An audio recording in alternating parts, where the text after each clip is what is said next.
গত 17 ডিসেম্বর শাকিব বাদ শুভকে নিয়ে রংবাজ 2 এমন শিরোনামে এনটিভি অনলাইনে একটি সংবাদ প্রকাশ হয়। এতে বলা হয় রংবাজ 2 চলচ্চিত্র থেকে শাকিবকে বাদ দেওয়া হয়েছে। ওই সংবাদে পরিচালক বদিউল আলম খোকনের বক্তব্য প্রকাশ করা হয় এমন বলে, এই ছবি শাকিব খানকে নিয়ে করার কথা ছিল, তাকে সাইনিং মানিও দেওয়া হয়েছিল, কিন্তু আমি এরই মধ্যে ঘোষণা দিয়েছি যে শাকিব খানকে নিয়ে আর কোনো ছবি নির্মাণ করব না। সে কারণে এই ছবিতে আরফিন শুভকে নেওয়া হয়েছে। গত 18 ডিসেম্বর রোববার কলকাতা থেকে শাকিব খান প্রিয়.কম এর কাছে ফোন করে তীব্র ক্ষোভের সঙ্গে জানান সংবাদটি পুরোপুরি ভুয়া। শাকিব খান বলেন, সবকিছুরই একটা সীমা থাকা দরকার। আমি এখন নবাব চলচ্চিত্রের শুটিং এ কলকাতায় রয়েছি। ঢাকায় না থাকার কারণে যার যা খুশি তাই বলে দেবে তা তো হয় না। এগুলো কি ধরনের ফাইজলামি? আমি এর তীব্র প্রতিবাদ জানাচ্ছি।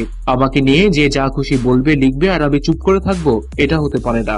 খবর প্রকাশের ক্ষেত্রে আরো দায়িত্বশীল হওয়া উচিত।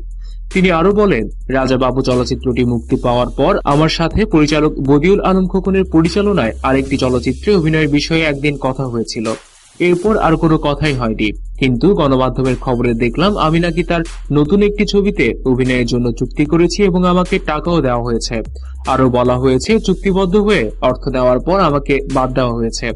আমার পরিবর্তে ছবিতে নায়ক হিসেবে নেওয়া হয়েছে আরেকজনকে, অথচ আমি এসব ব্যাপারে কিছুই জানি না।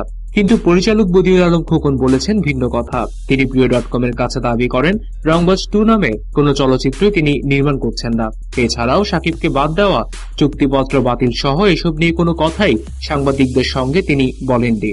বর্তমানে কলকাতায় বাংলাদেশ ভারতের যৌথ প্রযোজনার নতুন চলচ্চিত্র নবাবের কাজ করছেন শাকিব। তার বিপরীতে এই চলচ্চিত্রে থাকছেন শুভশ্রী। এলটিভির সাথে থাকার জন্য সবাইকে ধন্যবাদ। বিনোদন জগতের সর্বশেষ সব খবরের আপডেট পেতে আমাদের সাবস্ক্রাইব করতে ভুলবেন না।